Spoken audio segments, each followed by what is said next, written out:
I'm sitting in this coffee shop watching a young person scroll through their phone with this look I've seen 1,000 times before. Not stressed exactly, not sad, just hollow. Like they're searching for something they can't name. They're 22, maybe 23. Finally, they look up at me and ask, "How do I know I'm not wasting my life?" I'm William J. Tewksbury, and I'm 92 years old. I've survived a world war, buried people I loved, built businesses that failed, and spent more nights than I care to admit wondering if any of it mattered. And that question this young person just asked me? I've been asking myself that same damn question for 70 years. The difference is, I'm at the end looking back, and they're at the beginning looking forward. And somewhere between those two perspectives, I finally figured something out that I wish to God someone had told me when I was their age. Here's what nobody tells you. The question itself is the trap. We're so terrified of wasting our lives that we forget to actually live them. I spent 7 decades chasing the wrong answer to the wrong question, and it nearly destroyed everything that mattered. Let me tell you what I mean. When I was 22, I made myself a promise. I was going to matter. I was going to build something, be someone, leave a mark so deep that no one could ever question whether my life had meaning. I wasn't going to be like my father, who worked at the same factory for 40 years and died with a gold watch and nobody outside our town knowing his name. That terrified me more than anything, the idea of vanishing without a trace. So I worked. God, did I work. 80-hour weeks became my religion. I climbed every ladder I could find. Sales, management, eventually running my own firm. I earned accolades, awards, respect. People knew my name in boardrooms across 3 states. Every promotion, every deal closed, every time someone called me successful, I felt it. That brief, sweet silence where the question stopped screaming in my head. But it never lasted. A week later, maybe 2, it would come back. Is this enough? Are you doing enough? What if you're still wasting it? So I'd push harder. Longer hours. Bigger deals. More recognition. I thought I was building a life. I didn't realize I was running from one.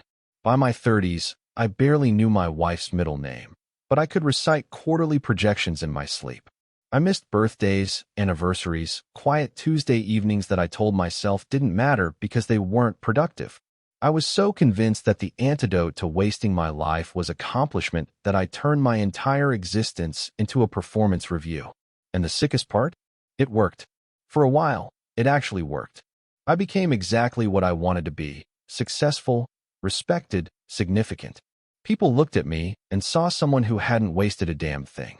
But here's what I didn't know then, what I couldn't have known. The thing I was chasing? It was leading me straight toward the worst moment of my life. A moment that would prove every single thing I believed about maturing was a lie. I just didn't know it yet. Not at 40. Not at 50. Not until the day I stood in a room full of hundreds of people who admired me and realized I had never felt more alone in my entire life. By 45, I had everything I told myself I needed. The corner office with windows overlooking the city. A house that impressed people who drove past it. A retirement account that made financial advisors nod approvingly. I'd made it. That's what everyone said. William, you've really made it. So why was the question still there?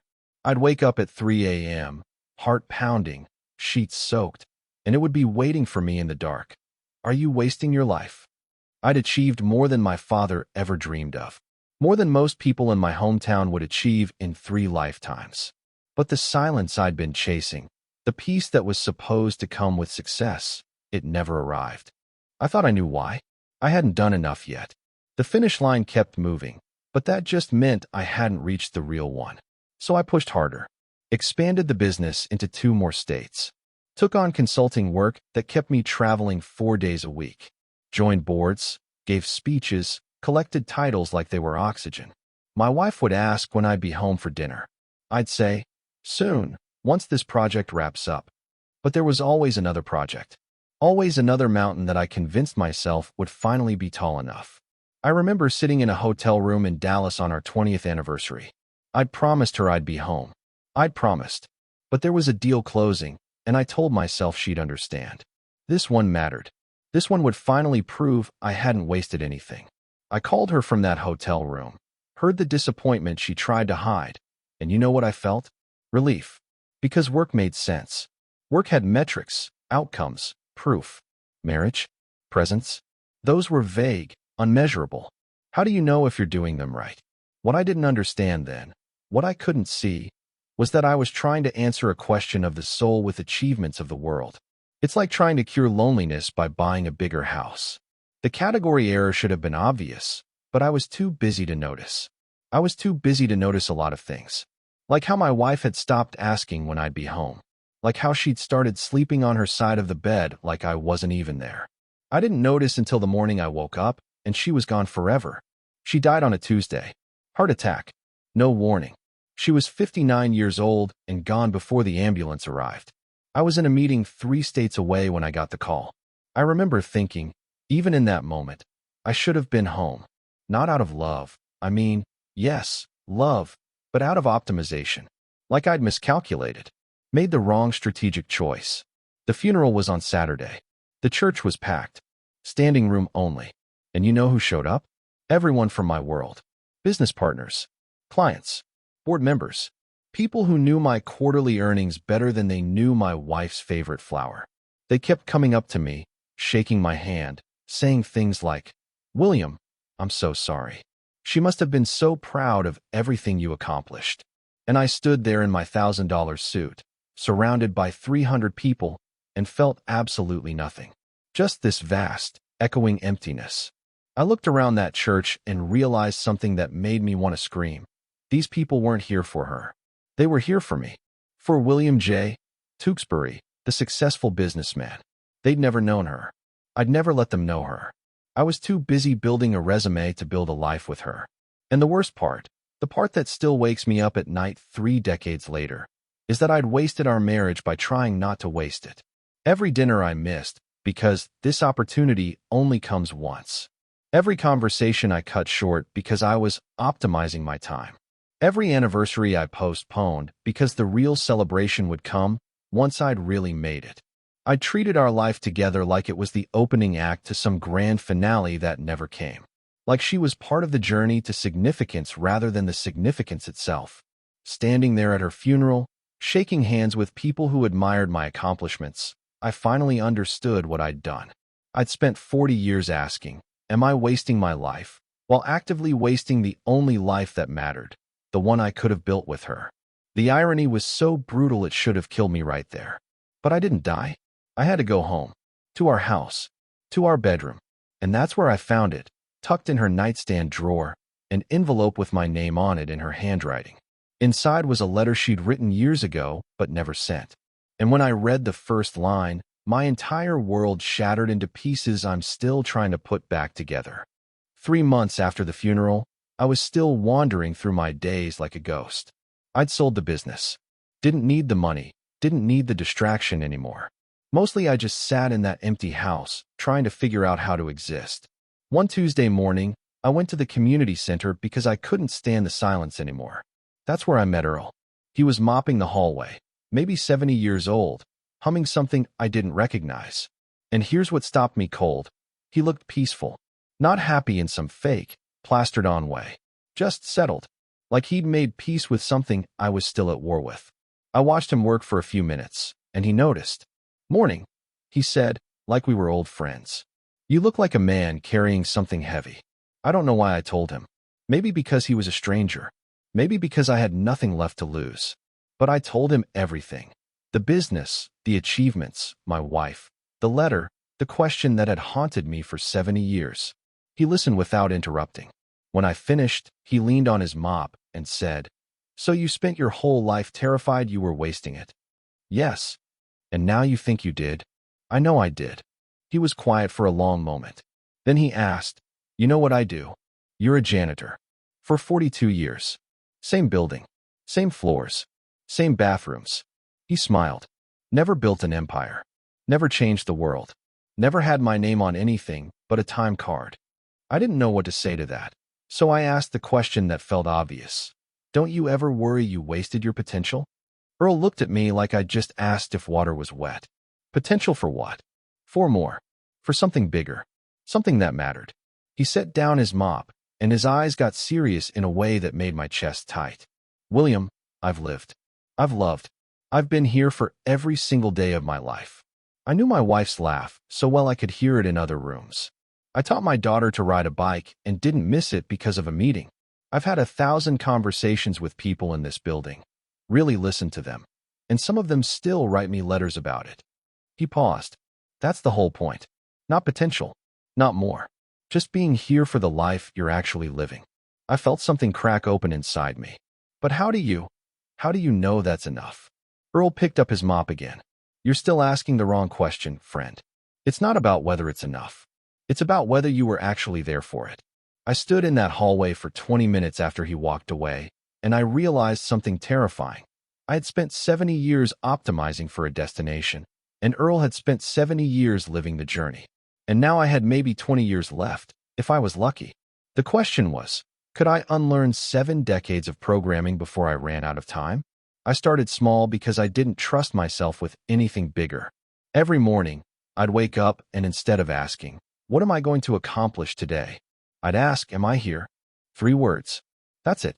And at first, the answer was almost always no.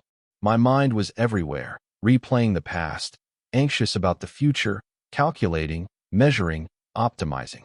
But I kept asking. I started volunteering at a literacy center, teaching adults to read. And here's the thing that would have destroyed the old William. Nobody knew who I was. No plaques on the wall. No recognition dinners. I was just Bill, the guy who showed up on Thursdays. And the first time I felt proud of that anonymity instead of insulted by it, I knew something fundamental had shifted. I had a neighbor, Mrs. Chun, who'd lived next door for 15 years. I'd never had a real conversation with her. So one Saturday, I knocked on her door and asked if she needed help with her garden. We spent 4 hours pulling weeds and talking about her grandchildren. For hours I would have once called wasted. It was one of the richest afternoons of my life. I watched sunsets, not to practice mindfulness or check off some wellness goal, just because they were beautiful and I was alive to see them. I cried the first time I did that, really watched one, because I realized how many thousands I'd missed while staring at spreadsheets. I wrote letters, actual handwritten letters to people I'd lost touch with. Not networking, not maintaining connections, just telling them I remembered them and hoped they were well.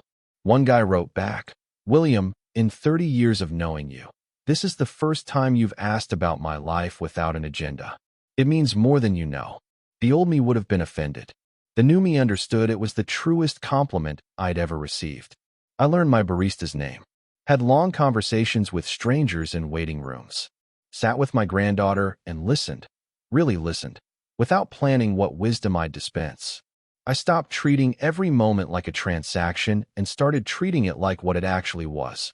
My life, happening in real time, worthy of my full attention. And somewhere in those 30 years, the question stopped haunting me. Not because I'd finally answered it, but because I'd stopped asking it altogether. But here's what I need you to understand. Sitting here across from me right now with that same fear in your eyes that I carried for 7 decades. I figured this out at 62. You're 22. And if you leave this coffee shop and spend the next 40 years the way I did, chasing proof that you're not wasting your life, you're going to wake up one day and realize you wasted the only thing that was ever real. So I'm going to tell you something now that might save you 40 years of suffering, if you're brave enough to hear it. I lean forward and look at this young person, really look at them, and I can see my entire life reflected in their anxious eyes. You want to know if you're wasting your life? I say, here's my answer after 92 years. You're wasting it right now by asking. They blink, confused, maybe hurt, but I don't soften it because this might be the most important thing anyone ever tells them. That question, am I wasting my life? It sounds responsible, thoughtful, like you're taking your existence seriously. But it's poison, because it treats life like a resource to be optimized instead of an experience to be lived. And once you start thinking that way, you never stop. Trust me, I tried for 70 years. I watched them fidget with their coffee cup, and I know they're not convinced yet. So I tell them what I wish someone had told me. When you're 92, if you're lucky enough to make it here, you know what you won't remember? Your productivity, your efficiency, how well you optimized your time. You won't lie in bed thinking, thank God I answered every email within 2 hours, or I'm so glad I never wasted a weekend. My voice cracks, and I don't try to hide it. You'll remember the moments you were brave enough to actually be alive. The Tuesday afternoon you skipped work to sit with a friend who was falling apart. The conversation that went 3 hours longer than you planned because it mattered more than your schedule. The sunset you watched just because it was beautiful.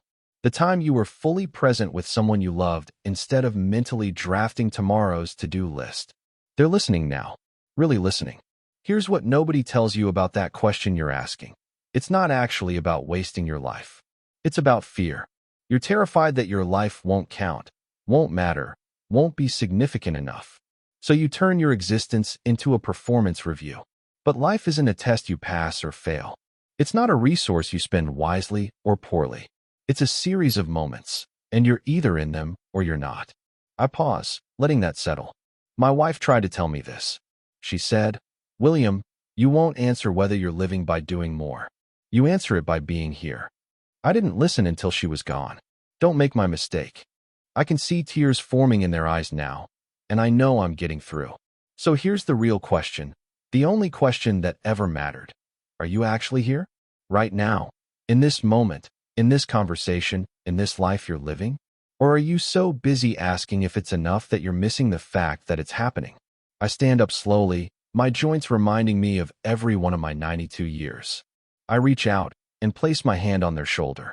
Stop asking if you're doing enough. Stop measuring your worth by productivity or achievement or how impressive your life looks to strangers. Start asking if you're present, if you're kind, if you're actually experiencing the life you're so worried about wasting. They look up at me, and I see something shift in their face.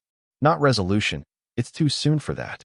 But maybe possibility, maybe hope. I spent 70 years chasing the answer to the wrong question. I say, you don't have to. I leave money for both our coffees on the table. As I turn to walk away, they call out, "William, wait. What if I still don't know what to do?" I turn back one last time. Then start with this. When you leave this coffee shop, don't check your phone for 5 minutes. Just walk. Notice the light. Feel the air. Be exactly where you are. It sounds too simple to matter, but that's how you begin. One present moment at a time. I walk toward the door, and the afternoon light streams through the windows, catching the dust motes in the air. I notice them. I notice everything now. The warmth of the sun. The sound of coffee being made. The life happening all around me that I spent 70 years too busy to see. I push open the door and step outside, fully present, nothing left to prove. And for the first time in 92 years, that's enough. Behind me, through the window, I see the young person sit back in their chair. They don't reach for their phone. They just sit there, staring at their hands, beginning to understand what took me 7 decades to learn. The question that's been crushing them, it's not the answer they need. The answer is in whether they're brave enough to stop asking it. That's today's story. If it spoke to you, tell me in the comments where you're watching from and what part touched you most. Subscribe so you don't miss tomorrow's beautiful story, because every day here is a new lesson, a new perspective, a new chance to grow. I'll see you in the next one.